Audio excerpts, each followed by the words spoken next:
경계를 가로지르는 뉴스의 진원지 라디오 X. 여러분 안녕하십니까? 라디오 X 이균형입니다.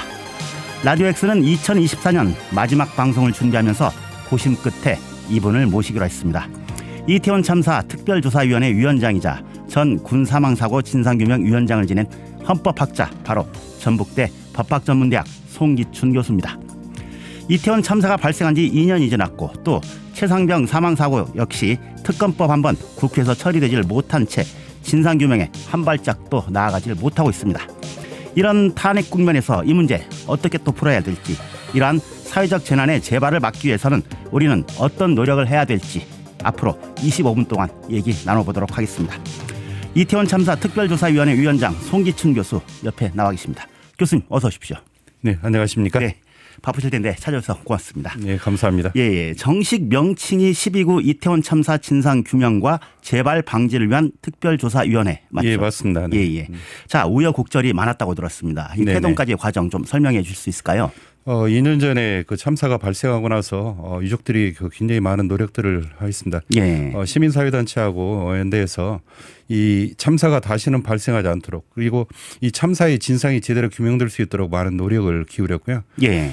그 어려움 그 과정을 거쳐서 올 5월에 이 특별법이 만들어졌고, 이에 기초해서 올 9월 13일에 예. 위원 9명이 임명되고 지금 현재는 사무처 설립 준비를 위한 작업을 하고 있습니다. 예. 그래서 그동안 그 9월 13일부터 현재까지 한 100일이 경과를 했는데요. 예.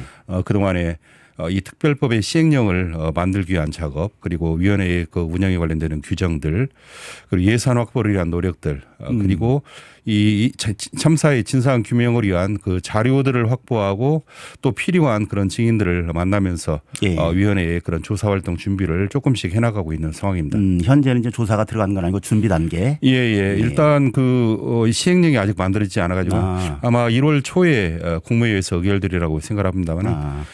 그 시행령이 만들어지면 그에 따라서 이제 사무처장, 뭐 그 조사국장, 그리고 조사관들을 다 선발을 해서 예. 이분들에게 또 필요한 또 그 교육을 실시를 하고 예. 그렇게 해서 사무처가 출범을 해서 이 진상규명 개시 결정을 한 다음에 1년 동안 활동을 하게 됩니다.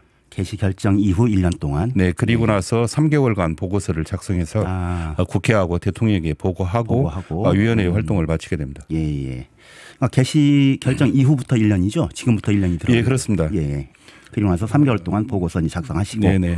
이 과정에서도 이제 탄생을 놓고 보면 윤 대통령 이제 지금 탄핵된 상황이지만은 거부권 행사를 했었고 그런 그 우여곡절을 또 겪었죠. 네네. 그 과정 좀 설명을 좀 부탁드릴까요?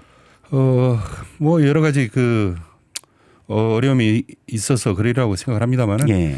유족들이 진상규명을 바라고 또 이것이 재발하지 않기 위한 여러 가지 노력들을 정부에다 주문을 했는데 그렇죠. 국회의 그런 의결이 뭐 아마 뭐 대통령의 거부권 행사를 통해서 이게 되지 않았고, 근데 하여간 이걸 밝히려고 하는 의지는 뭐 여야가 없는 것이고 진상 그 진실이라는 것이 뭐 여와 야라는 그런 정치적인 당파라는 것이 없는 것이니까요. 예. 그래서 이게 그 합의가 되어서 어쩌면은 여야 합의의 산물이라고도 얘기를 할 수 있습니다. 그래서 그렇겠네요.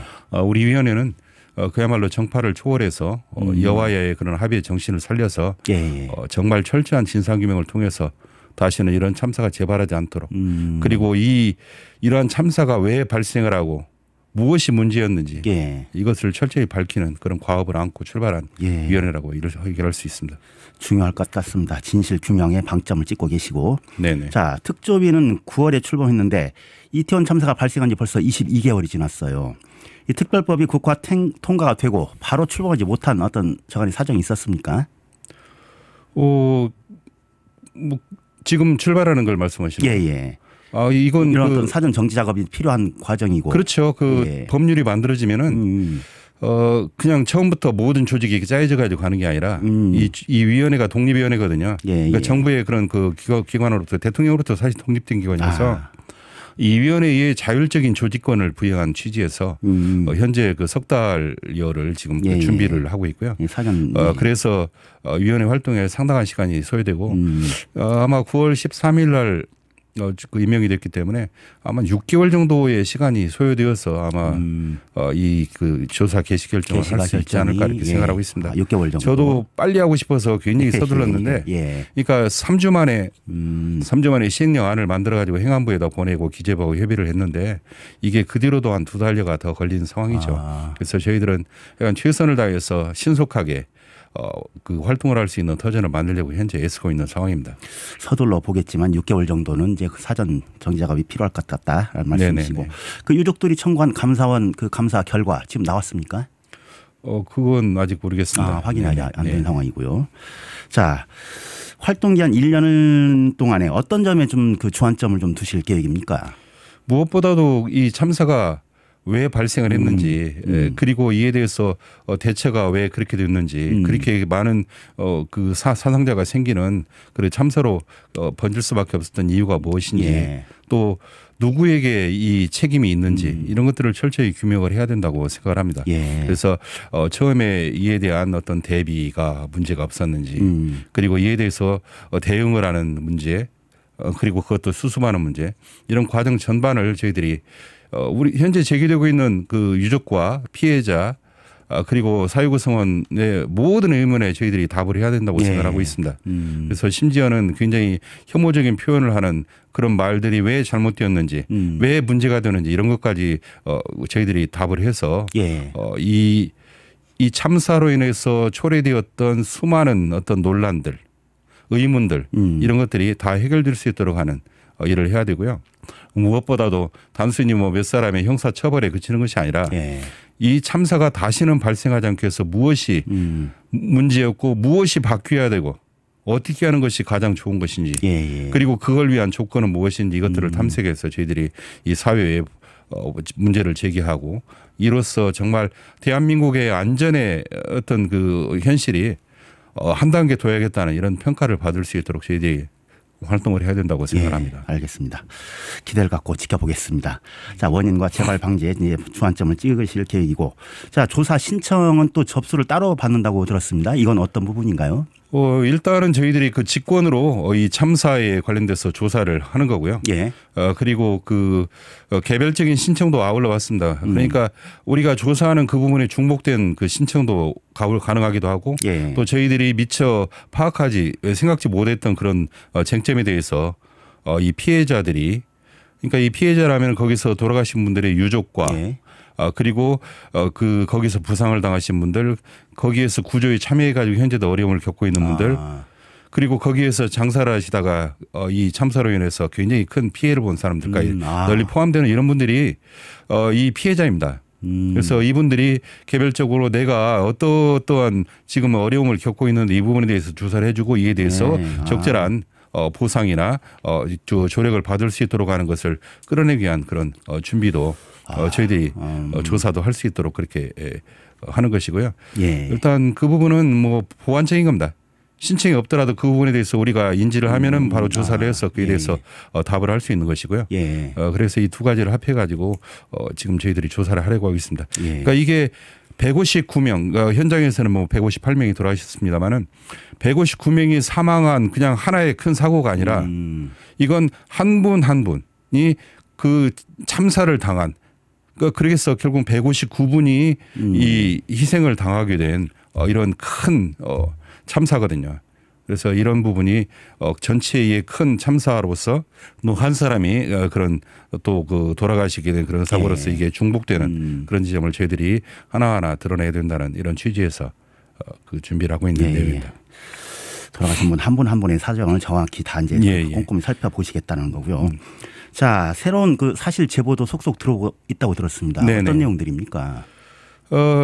지금 상당히 많은 자료들이 공개되어 있는 상황이기도 한데 용산구청에서 갖고 있는 자료, 또 국회에 국정조사를 하면서 확보했던 자료들 저희들이 다 입수를 해서 지금 현재 그 영상을 보면서 분석을 하고 있고요. 그리고 현장의 영상들이 또 있습니다. 그래서 그 영상을 가진 분들이 그 제보를 해서 저희들에게 제공을 해줘서 그걸 지금 저희들이 보면서 그 사고를 현장을 재구성하고 있는 상황이기도 하고, 그리고 의외로 알지 못한 분이 거기서 또 촬영을 하는 경우가 있을 수 있다고 생각합니다. 저희들도 그러저런 얘기들을 좀 전해드린 게 있어서 그분들에게 또 접촉을 해서 자료를 얻으려고도 하고 있습니다만은 하여간 이 참사를 정말 재구성해 가지고 그 진상이 무엇인지를 밝히는 데 도움이 되는 이런 자료의 제공을 저희들이 바라고 있습니다. 그래서 이 부분을 널리 홍보를 해가지고 이제 내년 1월부터는 서울시하고 경기도의 그 동사무소 앞에 이런 이 진상규명 신청 신청을 받고 또 가지고 있는 자료가 있으면 이걸 제보해달라는 이런 홍보 활동을 하려고 하고 있고 지난주에도 그 이태원 지역에서 이에 대한 홍보 활동을 한 바 있습니다. 진상규명을 위해서는 시민들의 많은 제보 그렇죠. 필요한 부분이겠습니다. 자, 국가기록원에도 이제 기록물 폐기 금지 청구도 하셨죠. 네네 그렇습니다. 이건 어떤 차원에서 지금 이제 조치를 하신 겁니까? 지금 각 국가기관이 갖고 있는 이 12구 이태원 참사와 관련되는 이런 자료들이 함부로 그 소실되거나 또는 파쇄되고 이게 소각돼서는 안 된다는 취지에서 일단 저희들이 그 부분을 국가기관에게 주지시키는 그런 차원의 일이고요. 그게 한 3주 됐나요? 그 관보에 게시되었는데 그때 최상병 관련 사건에 대해서도 아울러 이에 대한 그 폐기 금지의 그런 지시를 기록원에서 했습니다. 받아들여진 겁니까? 그렇죠. 저희들이 국가기록원에다 이런 요청을 해달라고 저희들이 공문을 보냈었고요. 네네. 이게 이제 그 수용할지 여부는 이제 지켜봐야 될 것 같네요. 아니요, 국가기관은 그에 따라서 폐기를 하면 안 됩니다. 이제. 청구를 하면은 그렇죠. 그러면은 이제 법적인 제재를 받게 되는 거죠. 그렇군요. 자, 근데 이제 대통령도 이 향후 조사에서 예외가 아니라는 말씀을 하셨어요. 그 이 이태원 참사, 이 압사 사고에 대한 책임이 대통령에게도 있을 수 있다. 이 말씀이신가요? 이 참사와 관련돼서는 모든 걸 다 열어놓고 조사한다는 그런 취지에서 말씀드리고 현재 뭐 대통령에게 어떤 책임이 있다 이걸 저희들이 예정하고 하는 것은 아닙니다. 그러니까 모든 사람 모든 기관에 대해서 우리 이 참사에 관련이 있다면은 그 부분은 조사를 해야 되고 책임이 있다면 그 부분에 대해서는 저희가 지적을 해야 된다고 생각을 하기 때문에 말씀드린 거고요.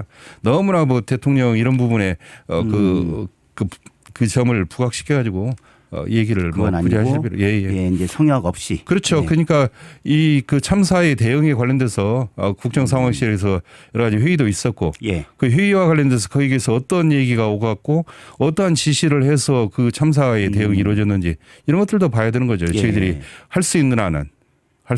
그 과정에서 그리고 그 과정에서 그 국정 그 관련 회의에 참석했던 분들이 잘못된 어떤 판단을 했다거나 잘못된 지시를 했다는 이런 분이 힘이 있으면은 그에 대해서는 또 그에 대해서 책임을 저희들이 지적을 해야 된다는 취지의 얘기이고요. 그런 부분에서 대통령도 예외가 있을 수 없다. 뭐 흔히 하는 얘기로 성역이 없는 것이죠. 그 부분에 참사 진상규명은. 근데 지금 이제 2000 그 참사 당시에 대통령제 긴급 회의가 있었다고 말씀하셨는데 그 기록을 가진 사람이 있었다 이런 그 보도도 있었어요. 네. 뭐 충분히 그런 기록을 갖고 있는 분이 있으리라는 그런 생각도 하고 그에 대해서는 저희들이 좀 그런 보도를 한 분들 접촉해서 저희들이 하여간 많은 기록들을 확보해서 정말 무엇이 어떠했던지를 확실히 밝히는데 도움을 받고자 하고 있습니다. 중요한 자료가 될 수 있겠네요. 자, 그런데 이제 1심 재판에서는 김광호 전 서울지방경찰청장과 박희영 용산구청장 모두 무죄를 선고받았거든요. 이 판결문에 공통적으로 실린 내용은 대규모 압사 사고를 예견할 수 없었다. 이런 내용이 담겨져 있던데 이 부분은 어떻게 보십니까? 압사 사고를 사실은 예견하지 못했을 것 같지는 않아요. 그런 할로윈 축제 때 거기에서 어떤 모양새인지 어떤 상황인지를 사실은 뭐 가보면은 알 수가 있거든요. 근데 그 부분에 대해서는 뭐 그 자기들의 무죄를 주장하기 위해서 그런 얘기를 했다고 생각을 하는데 저는 일단은 책임이 있다 없다를 말할 수 있는 단계에 있지 않기 때문에 아직은 모든 예단을 배제하고 편견도 배제하고 그 이 조사 활동을 시작해야 하는 단계이기 때문에 이 부분에 대해서는 저희들이 그 판결문에 나온 자료까지를 포함해서 저희들이 낱낱이 옳은지 이게 사실인지를 규명을 해서 결론을 이뤄야 된다고 생각합니다. 그런데 많은 유족들이 이 부분에 대해서는 책임을 지려고 하는 태도를 보이지 않는다. 그리고 이에 대해서 뭔가 국가에 누가 책임이 있다는 것을 확인받고 싶어하는 그런 마음이 반영되어서 굉장한 분노를 지금 낳게 하고 있는 상황이라고 그렇겠죠. 생각하고 예. 2심, 3심의 재판 과정을 지켜봐야 된다고 예. 생각합니다. 아까 말씀하셨을 때 이제 대통령이라고 해서 이제 그 제외될 수 없다. 예외가 없다라고 말씀하셨는데 네네. 만약에 이 지금 이제 탄핵 정국이지 않습니까? 이런 네네. 상황에서 대통령에 대한 조사가 가능할 수 있을까요? 저희들이 사실은 강제적인 조사권이 그렇죠. 별로 없습니다. 예. 그래서 이 부분에 대해서는 아마 이런 그 강제적인 조사권이 없다는 것을 이용해서 뭐 조사에 응하지 않으리라는 뭐 대통령을 포함해서 모든 사람이 그렇죠. 그런데 그 부분을 많이 우려하고 계십니다. 그래서 이런 조사위원회가 과연 어떠한 일을 할 수 있을까 하는 우려도 있었고 그렇지만은 저도 전에 다른 언론이나 또는 그 이 추모제 때 그런 말씀을 드렸습니다마는 진실이라는 것이 가진 힘이 있다고 생각합니다. 그리고 사람이 가진 양심이 있고 그 양심의 요구를 견디지 못해서 정말 말을 하지 않으면 안 되는 오늘도 이게 CBS 들어다 보니까 너희들이 말하지 않으면 돌들이 솟을 것이다는 얘기처럼 표지석에 그렇죠. 그래서 이 진실은 드러나고 진실을 가리는 그런 돌을 치워주면 거기에서 싹이 나는 것처럼 그리고 사람의 양심이 여전히 살아있던 데 대한 믿음을 갖는다면은 그런 강제적인 조사권이 없이도 또 조사에 응하지 않는다고 하더라도 그 부분에 대해서 옳음을 얘기하는 사람이 반드시 있을 것이다. 예. 저희들은 그러한 좀 그 낙관 이 양심과 진실을 믿으면서 조금은 낙관적인 태도를 가지고 가야 된다 이런 생각을 하고 있고요. 너무 그 지금 당겨 가지고 그런 부정적인 얘기를 먼저 하고 걱정할 필요는 없다. 조금은 낙관적인 태도가 필요한 그런 기관이기도 하고 그런 자세로 가야 된다 하는 생각을 합니다. 예, 사필 규정이라는 그 믿음을 가지고 네네. 계속 이제 가시겠다. 자, 많은 분들이 이태원 참사에서 세월호 참사를 떠올리고 있기도 합니다. 어떻게 보면 위원장님이 이 사안을 맡은 이유하고도 맞물려 있을 것 같은데, 자, 사회적 재난에 대한 이 국가의 역할 무엇이라고 생각하십니까? 재난이 발생하지 않게 미리 예방을 해야 되고요. 그러한 위험의 요소를 하나하나 사전에 체크해서 그것이 결코 그 현실화되지 않도록 미리 해야 된다 이렇게 생각합니다. 예. 어쩌면은 뭐 이런 참사를 겪기 이전에 그것이 뭔가 문제가 있다는 징후들은 사전에 굉장히 많이 드러난다고 얘기를 하지 않습니까? 그런 부분 하나하나를 국가가 사전에 체크하고 국가가 엄청난 권한을 갖고 있고 권력적인 지위에서 이 모든 것들을 작동하도록 하기 때문에 국가가 하나하나의 그런 상황에 대해서 관리 감독의 책임 또 국가 가진 권한을 충실하게 행사라는 이런 부분이 정말 중요하다 하는 그런 생각을 하고 정말 뭐 세월호 그 참사 때도 그랬습니다마는 정말 이럴 수가 있을까 하는 것들이 정말 100가지가 연쇄적으로 되어서 그게 결국은 참사로 이어지지 않습니까? 이태원 참사도 마찬가지라고 생각을 해요. 그래서 정말 그 국가의 권한을 행사하는 공무원 한 명 한 명이 정말 충실한 직업윤리를 가지고 이에 대해서 적어도 정보보고서를 쓴 사람이면 그런 압사 위험이 있으니까 이 부분에 대해서는 대비를 해야 된다는 이분이 뭐 사실은 다른 걸 할 여지는 없죠. 그러나 이런 그 언급을 하는 거 그리고 그에 대해서 뭔가 조치를 할 수 있는 권한이 있으면 그 권한을 가지는 사람은 조치를 해나가는 이런 것들이 하나하나 그 모든 자기의 지위에 걸맞는 직업윤리를 가지고 공무원 윤리를 가지고 이런 일을 해나간다면 사실은 국가의 안전이라는 것은 엄청난 수준으로 격상될 수 있지 않을까 하는 생각을 하고요. 저는 이건 직업윤리의 문제를 좀 지켜봐야 된다고 생각합니다. 자, 근데 탄핵 정부에서 잊지 말아야 될 사안 바로 최상병 사건인데 네네. 탄핵 사유에도 포함되어 있지 않습니까? 이 특검법은 국회에서 통과가 되지도 않고 있습니다. 이 탄핵 국면과 맞물려서 이 최상병 진상 규명 어떻게 좀 정해질 것 같습니까? 제가 그 최상병 사건까지 여기서 뭐 굳이 얘기를 하는 게 좋지는 않은 것 같습니다만은 최상병 사건에 관련돼서 일단은 대통령실 주변에 이런 상황들이 연결되어 있기 때문에 이 전국의 변화에 따라서 그 부분도 결국은 진실이 규명되는 단계로 전개될 것이다 이런 생각을 해봅니다. 제2, 제3의 최상병 같은 사건도 굉장히 많다고 들었는데 이 군 사망 사고 이대로 계속 군에다 맡기는 게 좀 온당할까요? 어떻게 보십니까? 지금 그 사망 사건의 경우에는 일단 원칙적으로 이 경찰의 수사권이 예, 지금 그렇죠. 넘어 있는 상태인데 저는 군이 이런 사망 사건에 관여해서는 안 된다. 물론 지금은 이제 원칙적으로 경찰로 가 있습니다만은. 예. 근데 그 나타나는 게 일단 군의 그 군사 경찰이 먼저 한번 조사를 하고 나서 그다음에 이첩하는 결정을 하는데 사실은 자기들이 수사권이 없어요. 그러니까 넘겨야 되는 거예요. 아. 근데 그 과정에 뭐 자기들이 한번 살펴보고 이걸 넘기는 것이 좋은지 이첩을 했다가도 또 회수를 하고 이런 식의 상황이 있는 것은 사실 법률계획에 맞지 않고 예. 그리고 독립된 군으로부터 독립된 외부의 기관이 조사라는 걸 해야 됩니다.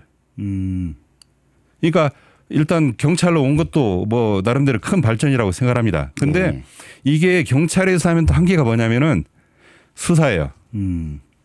한 그 군인이 죽는 이 문제와 관련돼서는 이게 자해 사망이다. 그러면은 이건 아무런 범죄 혐의가 없습니다. 예. 그러니까 이걸 수사 차원에서 접근하면은 이 사람이 죽음에 이르게 된 수많은 원인들을 밝히는 데는 근본적인 한계가 있는 거예요. 자살이면은 범죄 혐의 없음. 그다음에 종결 처리로 들어가는 겁니다. 예. 그러면 그다음에 뭐게 되죠? 군 복무 부적응, 애인 변심, 가정 불화 이런 식의 그 이유를 들어가지고 결국 이게 마무리돼 버리거든요. 그런데 그 죽음이 헛되지 않으려면은 이 죽음으로 인해서 군이 변해야 되거든요. 그런 계기를 마련하려면은 정말 원인이 무엇인지를 밝히는 이런 작업으로 이어져야 되는 것이고. 그러려면은 이건 수사 차원에서가 아니라 이 죽음이 발생을 한 이 사망 사건이 발생을 하게 된 그에 관련된 수많은 지휘관의 문제, 부대의 여러 가지 문제들을 같이 밝히는 조사가 이루어져야 된다는 거죠. 이번에 그 이태원 참사도 역시 수사 차원에서 접근을 하니까 그에 관련돼서 지금 뭐 유족들이 그 알고자 하는 1번이 뭐냐면은 9가지 그 조사 과제 중에 1번이 뭐냐면은 결국은 내 자식들이 어디로 갑자기 경기도에 있는 멀리 있는 병원으로 이송됐다가 그다음에 알 수도 없는 이유로 해서 가족들한테 연락도 안 되고 이런 그 시신의 수습과 이송 그다음에 가족에게 돌아오기까지 이 과정이에요. 이게 1번입니다. 그런 문제는 사실은 그동안의 수사 과정에서는 아무 관심이 없는 거예요. 그건 그 이런 사망 사건에 관련되지가 않으니까. 혐의 사실만 이제 중점적으로 되다 보니. 그래서 군도 이 사망 사건에 관련돼서는 이걸 그 외부의 독립된 기관이 조사를 해야 됩니다. 그래야 이게 국민들의 믿음도 있고 군도 큰 부담을 더는 거거든요. 자기들도 군에 그 경찰이 넘겨준 이유 중에 하나도 이걸 계속 군이 갖고 있는 건 더 이상 군에게도 도움이 되지 않는다 이런 이유거든요. 그래서 독립된 기관이 필요하다. 그런 말씀을 드리고 있습니다. 외부의 독립기관 중요성 말씀하셨고요. 자, 아직 뭐 헌재 결정이 남아 있습니다만은 대통령의 내란죄 이 헌법학자로서 어떻게 보십니까? 제가 사실 공직을 어떤 기관의 장으로서의 공직을 맡고 있기 때문에 이에 대해서 뭐 학자의 지휘하고 이걸 말하는 게 좀 쉽지가 않습니다. 근데 이에 대해서는 근본적으로 형법에 국헌문란의 목적을 가졌느냐, 폭동이 있었느냐, 이런 그 구성 요건에 관련돼서 논의를 해야 된다고 생각을 합니다. 그리고 그에 대해서 그 굉장히 그 많은 분들이 이런 논란에 그 논의에 참여를 하고 있기 때문에 그분들의 논의를 지켜보는 걸로 답을 대신하겠습니다. 알겠습니다. 자, 한 가지만 더 여쭙는다면 헌법재판관이 지금 9명 중에 6명만 지금 현직에 있고 3명은 임명이 미뤄진 상태지 않습니까? 뭐 전에도 지금 이제 한덕수 총리 이제 뭐 탄핵까지 이제 가결이 됐고 이 헌법학자로서 보실 때는 이 탄핵 심판 할 수 있다고 보십니까? 현재는 가능합니다. 원래 그 헌재법에 의하면은 7명 이상의 재판관이 심리에 참여를 해야 되는데 6명이니까 안 돼요. 근데 이진숙 그 방통위원장 그 탄핵 심판 관련해서 거기서 같이 이제 그 이 조항의 문제 이렇게 7명이 그 심리에 참여해야 되는데 6명이 상황에서 그러면 심리를 하지 못한다는 것이냐. 이건 이제 당사자의 결국은 이제 재판을 받을 권리의 침해로도 이어지는 문제이기 때문에 이에 대해서는 일단 그 조항에 적용을 하지 않는 가처분을 해가지고 현재 6명으로도 심리를 하고 있는 상황이거든요. 이건 굉장히 불안한 상황입니다. 그래서 이건 이 대통령 권한 대행이 재판관을 하루속히 임명을 해야 됩니다. 저는 황교안 그 권한대행이 박근혜 대통령 탄핵 심판 시절에 그 권한대행 임명을 해야 된다고 저는 원래 그때도 얘기를 했어요. 황교안 대행에 대해서는 저도 굉장히 많은 의문을 갖고 있고 너무 그 조심스러워서 그분이 그 권한 행사는 가능하면 억제해야 된다 이런 주장들이 많았습니다만 그때도 권한대행은 할 수 있고 그리고 국가기관의 정상적인 작동으로 해서는 그 상황도 그렇기도 했지만은 헌재 재판관을 임명할 수 있다. 예. 그런 얘기를 그때도 했거든요. 그 지금도 당연히 있었고, 그렇습니다. 예. 지금도 상황이 다르지 않다. 권한 대행이니까 대통령 권한을 행사할 수 있어요. 근데 예. 한 뭐 몇 달 있다가 다시 대통령이 복귀한달지 아니면 선출된다든지 그럴 때에는 자기가 이걸 행사하기보다는 새로운 분에게 조금 그 기다려서 예. 그 권한 행사할 수 있도록 하는 것이 국가기관의 정상적인 작동 그리고 민주적인 정당성의 확보를 해서 바람직하거든요. 예. 그래서 하지 못한다는 거지. 그 상관은 현재는 예. 지금 헌재법에도 위반되는 상황이에요. 예. 아무것도 못합니다. 7명이 있어야 되는데 그렇죠. 6명 가지고 예. 억지로 지금 그 가처분 해가지고 그러는데 이것도 가짜의 그 지위예요. 아, 정당성이. 이런 사건에 10년 관련돼서 그냥 6명 가지고도 허라는 얘기지. 예. 그리고 결국은 6명인데 결국은 거기서 6명 이상의 재판관이 찬성이 있어야 어떤 결정을 할 수 있지 않습니까? 예. 근데 그렇게 되면은 한 사람이 이 헌재의 모든 결정을 좌지우지할 수 있는 그런 문제가 생겨납니다.